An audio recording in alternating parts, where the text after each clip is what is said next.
There's something strange about the way two people can live in the same house and still feel 1,000 miles apart. You start noticing it in odd places, like how the hallway sounds quieter even though nothing's really changed, or how dinner still gets made, but no one bothers asking if the other's hungry anymore. I didn't have a single moment where everything broke. No shouting, no slammed doors, no dramatic ending. It was more like a slow leak in the middle of the night, quiet, steady, invisible, until everything you once depended on had already drained out. Her name is Miora. Not Melissa, not Melanie, Miora. A name that caught my ear the first time I heard it in college and never let go. She had this way of looking at the world like it was full of hidden doors and quiet magic. I fell for her before she even knew I existed. It took me 3 weeks just to work up the nerve to say something that wouldn't sound stupid. She made me nervous, and that made me brave. She laughed at my dumb jokes. I loved her before I even knew what that word meant. We got married in the fall. Small ceremony, big sky, no spectacle. Just our families, close friends, and the smell of turning leaves in the air. I thought we were going to grow into old people who still held hands at the grocery store. I believed in that. I really did. But somewhere between year 7 and year 9, things changed. Not in a loud, fiery way, just slowly. Like we stopped finishing each other's sentences and started finishing dinner in silence. She started wearing headphones more around the house. I started working later, telling myself I needed the overtime. First, I thought it was just life. People get tired. People drift. We'd find our rhythm again. The hardest part? She never did anything cruel. She didn't stop loving me in some grand, explosive moment. She just stopped seeing me, like I became background noise to her day. And that made it impossible to point to anything specific. I couldn't say, "This is where it hurts." I just felt smaller and smaller every time I walked into a room she was in. Then came the night we talked, if you could even call it that. We were standing in the kitchen, both reaching for the same drawer. Our hands touched. She pulled hers away like it had been burned. I looked at her, not with anger, just confusion. She sighed. Not annoyed, not sad, just distant, and said, "You don't need to worry so much about what I do. It's my body, my choice." It wasn't a scream. It wasn't even cold. It was flat, like she'd rehearsed it and didn't expect me to respond. But here's the thing. I hadn't accused her of anything. I hadn't asked where she'd been. I hadn't demanded answers. And that's what crushed me the most. She was defending something I hadn't even questioned. Like a wall had already been built, and I just showed up too late to stop it. I stood there holding on to the drawer handle, not saying a word. What was I supposed to say? That I missed the version of her that used to fall asleep on my shoulder during late-night documentaries? That I still remembered the exact freckle on her left wrist because I kissed it every morning for years? I didn't say any of that. I just nodded and walked past her. That night I didn't sleep. I just lay there staring at the ceiling, listening to the wind rattle the window screen. She faced the other way, breathing steady, peaceful, like the conversation had emptied something out of her and left it in me instead. I didn't leave the next morning or the one after that. I still made coffee, still packed lunch, still fed the dog. But something in me had stepped out the door that night, quietly, without saying goodbye. She said it was her choice, so I started planning mine. I never told anyone I was planning to leave.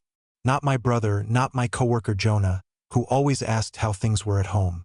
Not even my mother, and she called every Sunday like it was a religion. I just started noticing which shirts I actually wore and folded those into a smaller pile. Started using the guest bathroom more often. I even moved my cologne there. The one she used to say reminded her of our first date. It was easier that way. Less space to occupy, less scent to leave behind. It's strange how you can live in the same house as someone and start behaving like a guest. I didn't realize how quiet I had become until one evening. I dropped a plate in the sink and flinched, like noise itself had become inappropriate. She didn't say anything from the living room, just kept scrolling through her tablet, legs tucked under her like she used to do on road trips. Only back then, she'd glance over and rest her head on my shoulder. Miora had become a satellite orbiting her own world. She still went to work, still laughed at something on her phone once in a while, still tossed her hair up in that same messy bun when she was cleaning. But none of it was for me anymore. None of it reached me. I was watching someone live, just not with me. There was one night, and I don't know why it sticks with me the most, where we both reached for the same charger. We looked at each other at the same time, and instead of smiling or joking, she said, "It's fine. I don't need it," and walked out of the room. Not angry, not cold, just empty. As if connection was more awkward than avoidance. I stood there holding the charger in my hand like it meant something. Didn't, of course, but it felt like one more thread snapped. I started making mental lists. What I'd take with me, what I'd leave behind. I already knew I'd leave the house. There was no point fighting for the walls that didn't remember me. She belonged to the space now, not me. I keep the records, not because she didn't care about them anymore, but because I remembered which songs made her dance barefoot in the kitchen, and I couldn't stand the thought of her doing that with someone else to the same soundtrack.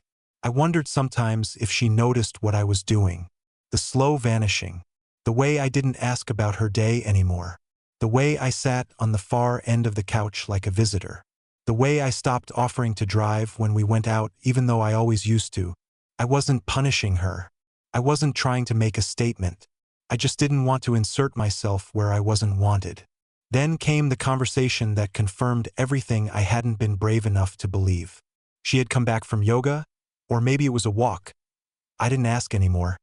And she sat down, took a long sip of water and said something casual like she was talking about a recipe or a news story. "I've been thinking about doing something different with my time. Just something that's mine." There was no malice in her voice, not even defiance. Just that same soft detachment. And I knew, without her saying anything else, what she meant. She wasn't just talking about a hobby. She was already making space for a life I wasn't meant to be part of. That's when I realized the leaving had already started. I was just the last one to pack. It wasn't an affair, at least not that I ever confirmed. It was something else. Maybe worse in its own way. She had outgrown us.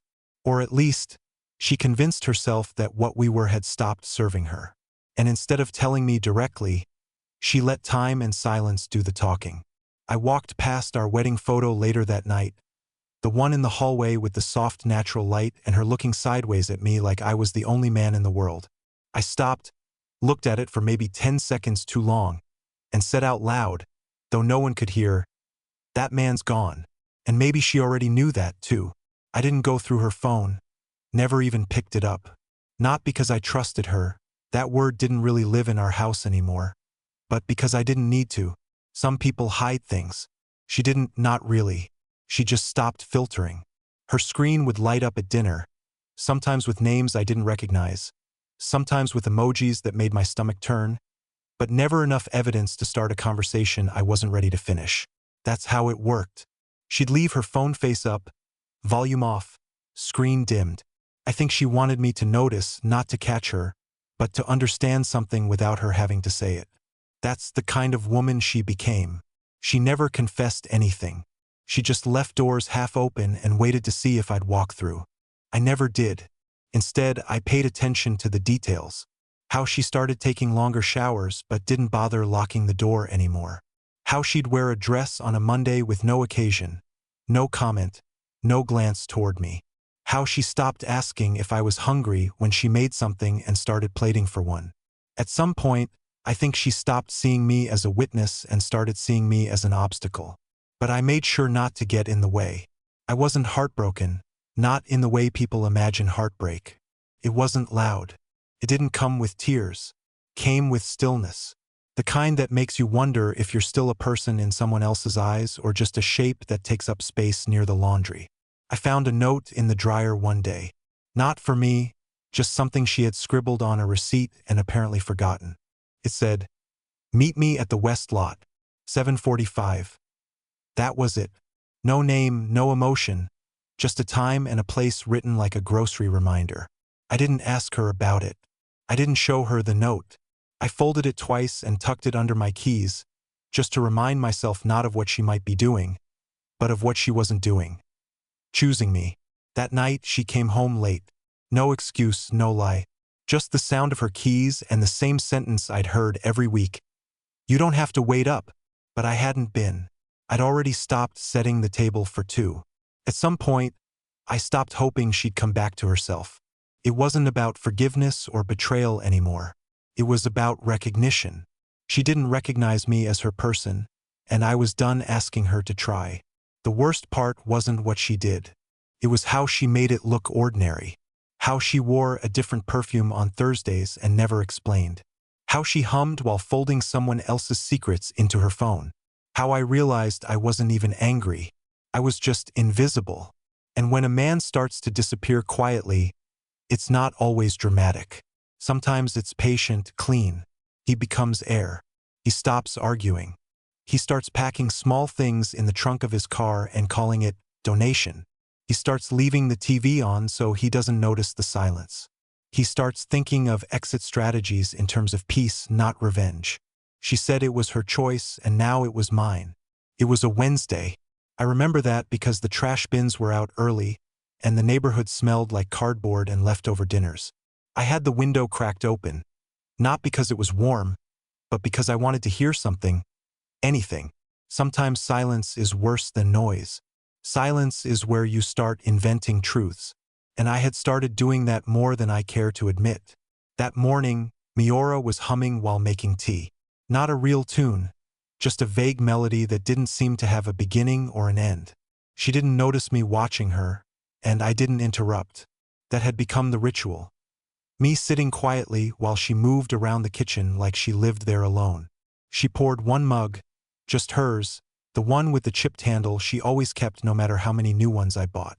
Then she left it on the counter and walked upstairs. She didn't even drink it. I stood there looking at the steam curling up like it meant something. Something small and unfinished.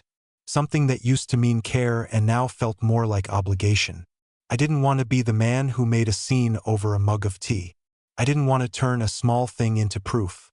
But I realized I had started collecting moments like that. Subtle choices that didn't scream, just whispered, "You're not needed here." There was no confrontation between us. She didn't lie to me. She just stopped including me, which in its own way is a more sophisticated kind of cruelty. You don't have to betray someone if you just slowly remove them from your life. And I started wondering, what if she was doing all of this intentionally? Not to hurt me, but to make me leave so she wouldn't have to ask? That night, I opened our closet. I didn't mean to. I was looking for a sweater I hadn't worn in a while. But what I found instead was space. Space where her shoes used to be. Space where her travel bag used to sit. I hadn't noticed it before, but suddenly it looked like a museum exhibit. Everything left behind felt like it was meant for display, not for use. She came in while I was just standing there, staring into the closet. "You looking for something?" she asked, not coldly, but not warmly either, like someone checking in on a stranger at a bus stop. "No," I said. I don't know." And she nodded. Just nodded. No follow-up, no curiosity. She didn't ask what I meant. She just walked into the bathroom and closed the door behind her. The soft click of it sounded louder than it should have. That's when I realized I'd been measuring her absence in inches. A toothbrush left in the drawer, but never used. A jacket missing from the hook. Her perfume no longer reaching the hallway. There wasn't a moment she left, just a slow dissolving. Like she'd already gone and her body hadn't caught up yet. And me, I had stopped checking where she went. Not because I trusted her, but because I couldn't take inventory of a heart that wasn't mine to count anymore. That's the part no one tells you about. The leaving happens in silence.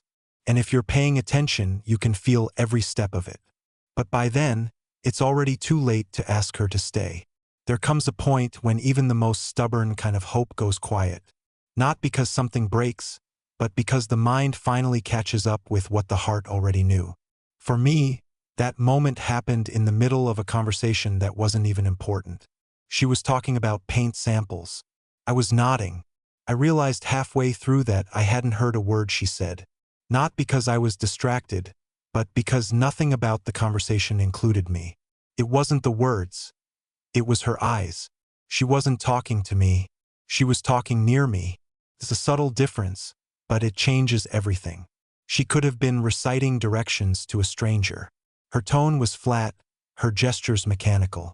I used to read her every movement like a language.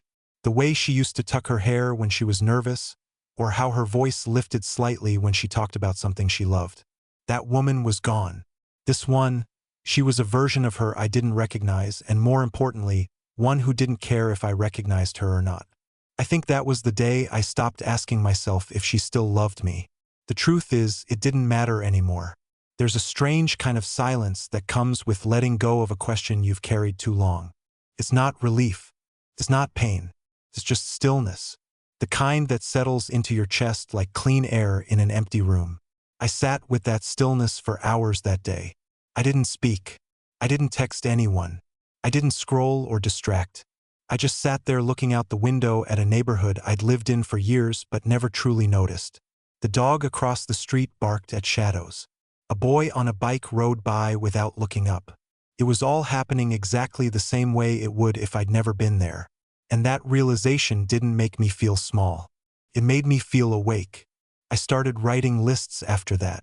Not what to pack or things to take. More like, what do I actually want to carry with me into the next version of my life? Which books? Which memories? Which parts of myself have I been neglecting just to keep the illusion going? It wasn't about running away. It was about not standing still anymore. Cruel. I've said that before and I'll say it again. She didn't cheat, at least not in any way I could prove. She didn't insult me. She didn't explode. She just shut off quietly, intentionally, piece by piece. And maybe that's worse than betrayal. Because when someone betrays you, you can respond. You can fight. But when someone simply drifts out of reach, there's nothing to push against. No closure, just space. I began sleeping on top of the sheets. Not out of protest. It just felt easier. Like I was already in transit. Like I needed to stop pretending this place was still mine. I never made announcements. I never hinted. I just began living like I was almost gone. And in a strange way, she seemed to understand. She didn't ask questions. She didn't notice when I stopped setting my alarm, when I stopped filling up the shared calendar, when I started coming home later and later, sometimes not at all. She never asked where I was. That was the final confirmation, not of guilt, but of distance.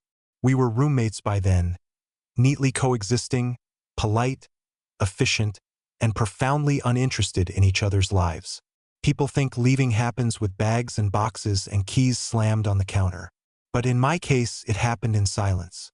1,000 small moments where I simply stopped showing up for a life that no longer invited me in.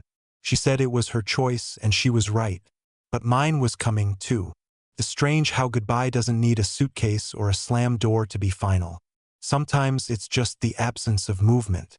Not leaving, not yet, but no longer leaning in. No longer trying. I realized I had reached that place when she asked if I'd be home for dinner. And I said, maybe, even though we both knew I wouldn't be.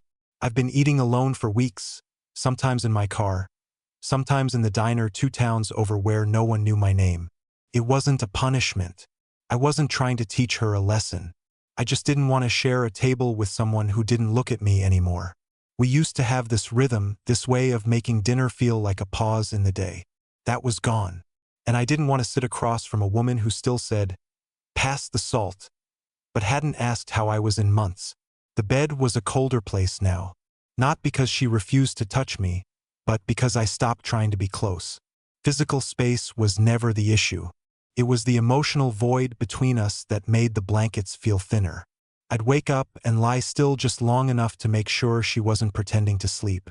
Then I'd slide out of bed and start the coffee, sometimes without turning on the light. The less noise I made, the better. It felt like I was walking through a museum of a life I no longer belonged to. Quietly, respectfully, so as not to disturb anything. She had new routines and I didn't ask about them. She left earlier, came home later. She went out with friends I hadn't met. She changed the shampoo she used and never mentioned it. She started wearing rings I didn't recognize.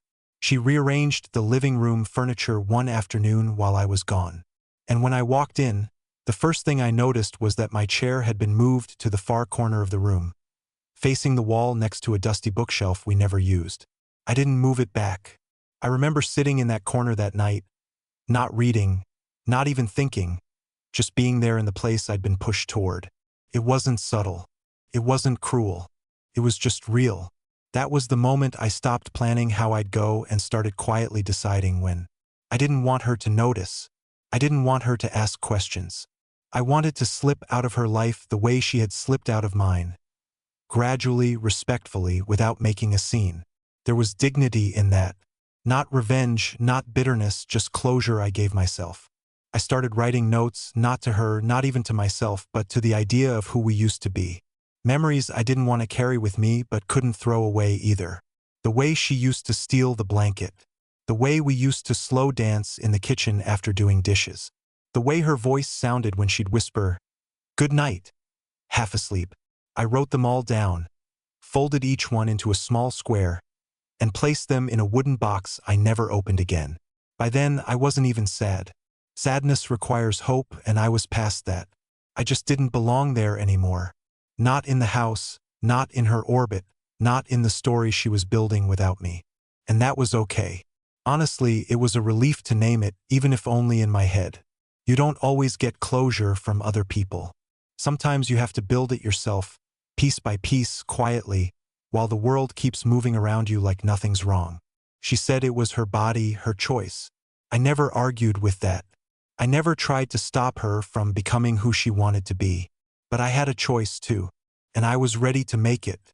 It happened on a Tuesday. Not because anything dramatic occurred. No final argument, no discovery, no slammed door. Just because I finally had enough clarity to know I wasn't staying another week. There was no checklist, no deadline.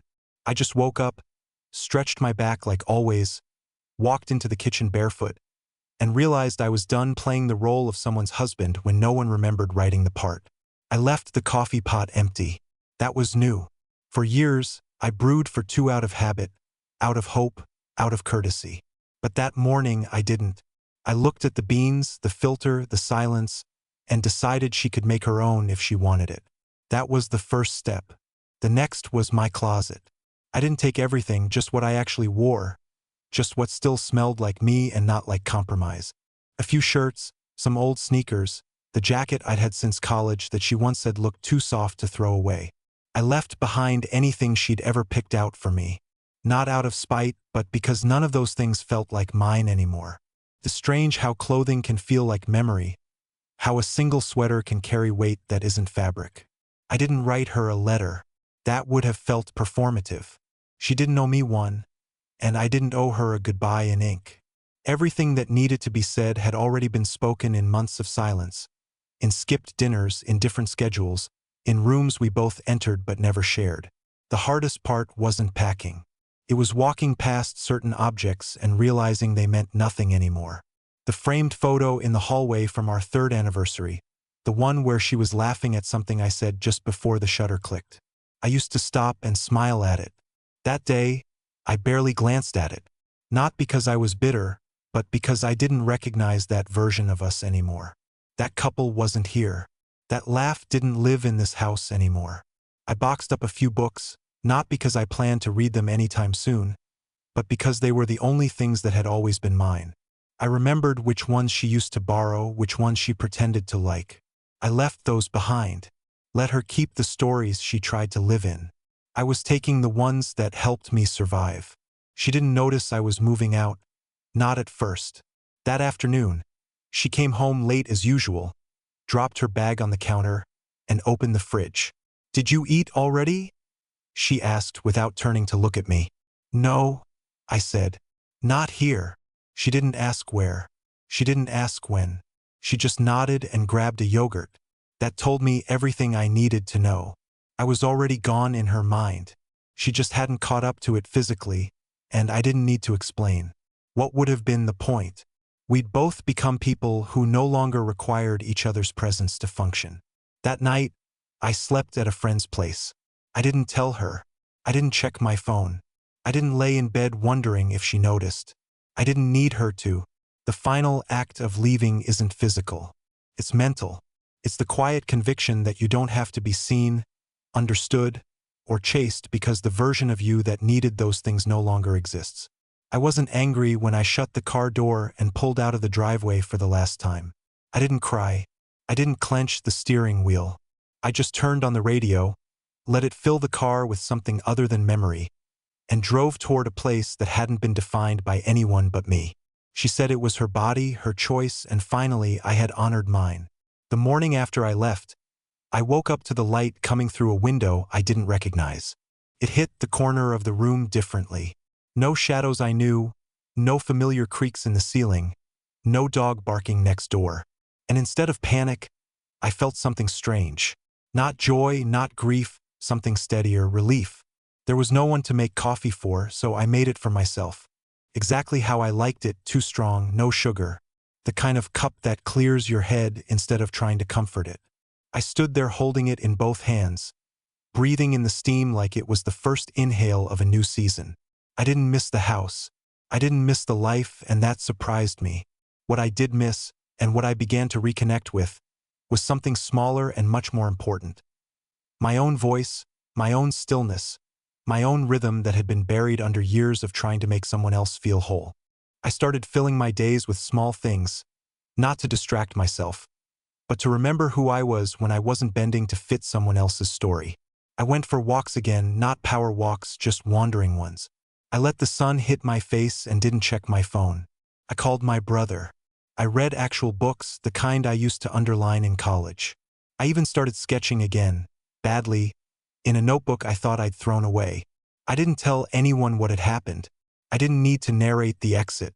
There was nothing to defend, nothing to expose. It wasn't about what she did or didn't do. It was about what I stopped doing. I stopped staying in a space that had long since forgotten how to hold me. Weeks passed. I moved into a small place with uneven floorboards and a crooked mailbox. It wasn't perfect, but it was mine. Every lamp, every pillow, every moment of silence belonged to me again. And for the first time in years, I didn't feel like I was waiting for something or someone to return to me. The truth is, Miora probably didn't even notice the exact day I left. And that used to haunt me, but now it makes sense. We weren't each other's anymore. And holding on to something just because you're afraid to be alone, that's not love. That's fear wearing a familiar face. Now, months later, I don't look back with anger. I don't need her to regret anything. I don't even need an apology. What I needed and what I finally gave myself was permission to begin again. And I have. My life isn't bigger now. It isn't louder, but it's real. I'm present in it. And every morning, I wake up to a version of myself that I actually recognize. She said it was her choice. So I made mine. And for the first time in a long time, I feel